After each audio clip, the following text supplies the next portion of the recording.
मुख्यमंत्री योजनेअंतर्गत प्राथमिक व माध्यमिक शिक्षकांना 2 ते 3 महिन्यांपासून पगार मिळत नसून शिक्षकांचा पगार तात्काळ बँकेत जमा करण्यात यावा असे पत्र आदर्श मल्हार बहुजन सेना ऑल इंडियाचे शिक्षक पदाधिकारी व महाराष्ट्रातील सर्व प्राथमिक व माध्यमिक शिक्षकांकडून महाराष्ट्रातील सर्व जिल्हाधिकारी यांच्या मार्फत मुख्यमंत्री महाराष्ट्र राज्य शिक्षणाधिकारी तहसीलदार मुख्यमंत्री युवा कौशल्य विभाग यांना देण्यात आले।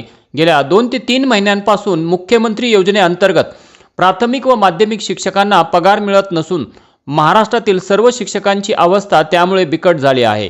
ज्या दिवसापासून हे सर्व शिक्षक ड्यूटी करत आहेत त्या कालावधीमध्ये दीपावली आली, परंतु शिक्षकांना तेव्हा देखील पगार दिला नाही। मानधन वाढवून आणि वेळेवर द्या, आम्हाला परमनंट करा, अन्यथा येणाऱ्या पंचायत समिती, जिल्हा परिषद तसेच महानगरपालिका निवडणुकीत हे सरकारला महागात पडेल असा इशारा देखील अभिलाल दादा देवरे, संस्थापक अध्यक्ष आदर्श मल्हार बहुजन सेना ऑल इंडिया यांनी दिला आहे।